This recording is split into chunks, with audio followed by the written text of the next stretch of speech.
All right, so welcome to chapter 14. In this chapter, we'll be talking about another popular subfield of psychology which focuses on personality. We'll start by talking about some of the old school material, specifically psychodynamic theory and several other related theories. We'll get to talk about Sigmund Freud, and then we'll shift to talking about some of the more modern and up-to-date theories on personality. Finally, we'll end the chapter with a few different subsections where we will talk about things that influence the development of personality.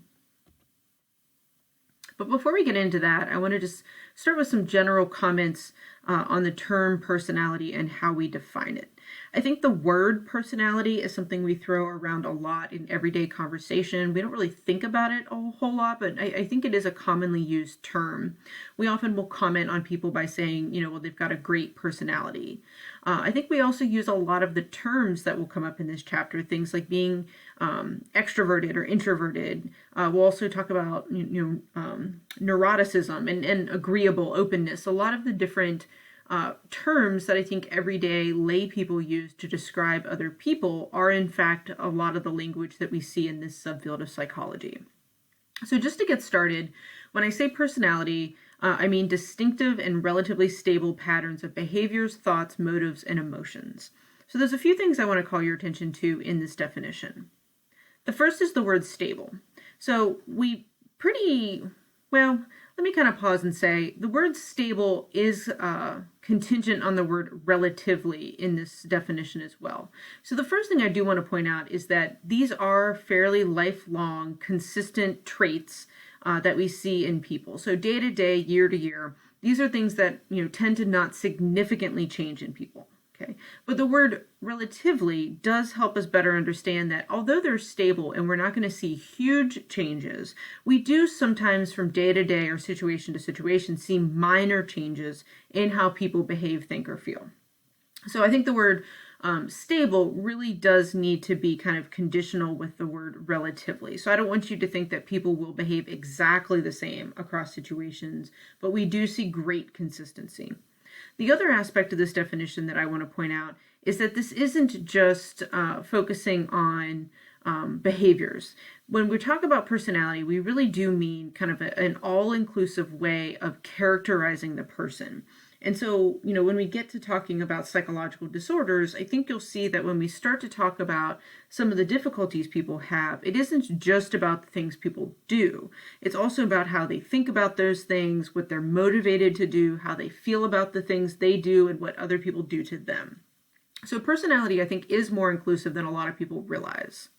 I also want to point out that when we describe people's personalities, what we are describing is the traits. So the traits that we're describing are individual characteristics that then characterize the person. So whether they're extroverted or introverted, open to new experiences or not. So you're describing individual traits. So now that we've kind of got a general idea in terms of what we mean by personality and then personality traits, let's kind of start at the beginning. So to really understand the birth of the field of personality psychology, we have to go all the way back to Sigmund Freud. And I think if there's one person you are familiar with within the field of psychology, it is probably Freud. He is the single most famous psychologist of all time. And so, Sigmund Freud is famous for a lot of things. He is certainly the center of a lot of jokes. He shows up in pop culture a lot. So we'll talk about some of the flaws to his theories in a few minutes.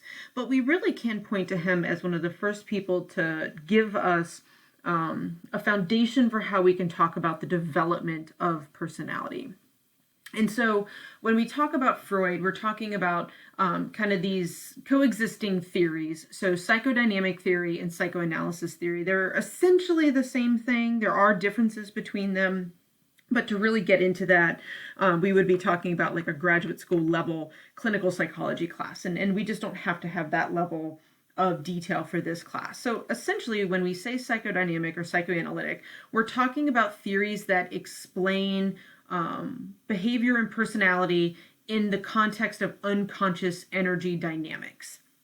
So that is the kind of theoretical foundation of all Freud's ideas. So all of Freud's ideas suggest that people do the things they do because of unconscious motives. And so a lot of Freud's A lot of Freud's particular suggestions for the field of psychology include things like that we all have guilty secrets that we're not even really aware of, that we feel a lot of conflict between what we want to do and what we know we should do. And so we could get into the kind of nitty gritty details of his theory, but it essentially all stems and boils down to this idea that we are unconsciously driven to do things, but also exist within the restrictions of day-to-day life. And so Freud's main theory in terms of personality suggests that we have these unseen forces, and these unseen forces have power over the development and then the demonstration of our personality. It isn't conscious decisions that are driving us in day-to-day life. It's this, again, kind of unseen, undetected force. And so our personality and any difficulties that come up in day-to-day life are going to stem from experiences that happened very early in life. And so this is one of the ways that Freud is very different from our current views in the field of clinical psychology. And we'll talk more about this next week, and then even in the final chapter, where I'm really going to highlight that the field of psychology now more so focuses on the current influences, what's currently going on in your life that's leading to your difficulties and your symptoms. Whereas Freud very much believed that these unconscious motives and conflicts exist because of childhood experiences.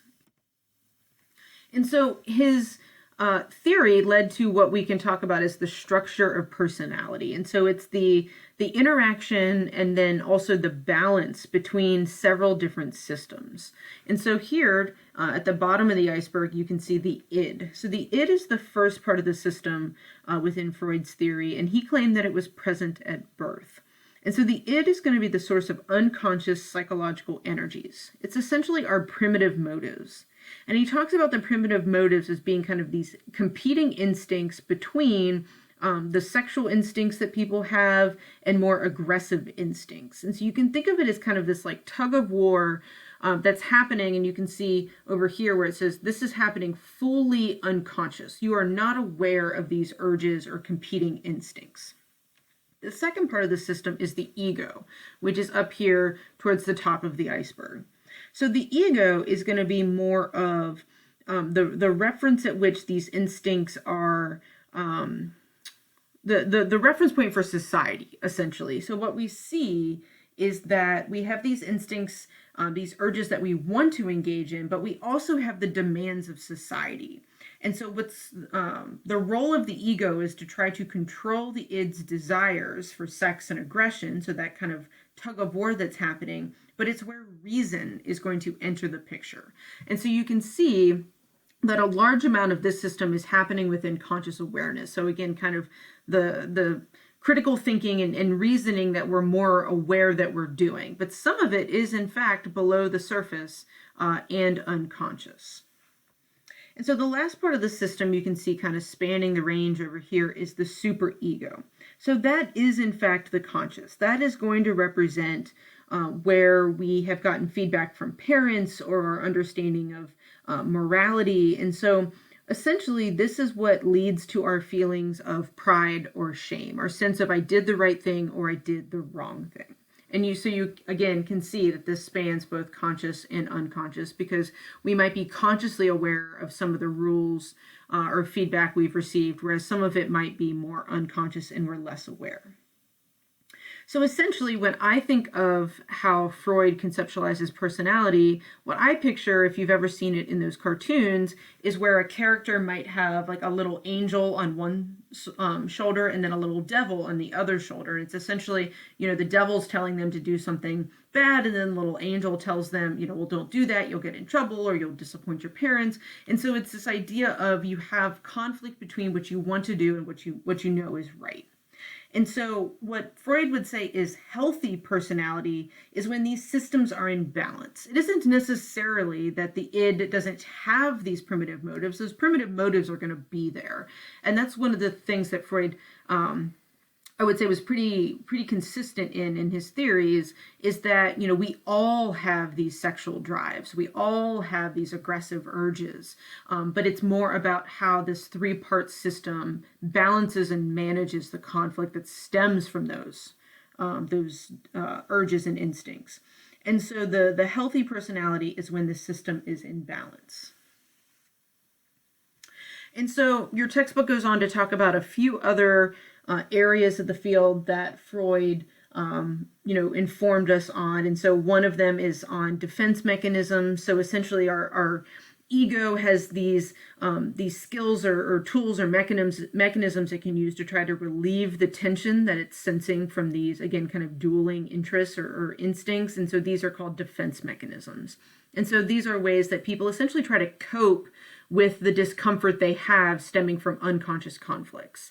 But these defense mechanisms can be problematic, if it causes you to hit someone or causes conflicts in relationships. So defense mechanisms in some ways are protective coping strategies, but can also be highly problematic.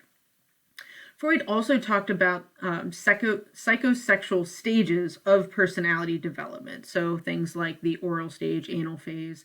This is probably the area of his ideas that have been the most highly criticized and essentially disproven. And so I'm not going to spend a ton of time in the lecture talking about these psychosexual stages. Please read them because it's historical. That is groundbreaking theoretical suggestions in terms of why people do the things they do. But please know it's been largely discredited. And so I know that Freud is often, again, kind of the focus of jokes in pop culture. And we always kind of point to the flaws or his bizarre ideas, things like penis envy, that people are sexually attracted to their mothers. We have a good time making fun of Freud. But I do want to point out that he actually gave us a lot of things that still hang around in the field of psychology. He really did get the field of clinical psychology off and running in terms of what we still do today in terms of clinical intervention. Up until that point, we were doing hypnosis to try to treat people with psychological disorders like depression, anxiety. So we'll talk more about that in the last chapter. So he certainly gave us a head start in terms of how to better help people with psychological disorders. He also, a lot of the specific things he said we should do in therapy, we still do today. Of course, a lot of the things that he did were highly problematic. As your textbook highlights, he often bullied his patients into claiming that treatment was working. He ignored any evidence that disproved his ideas. So there certainly are many issues with Freud in terms of how he defended his ideas. But we certainly did gain a lot from him in terms of the birth of the field of clinical psychology and a lot of the types of psychotherapy that we still do today.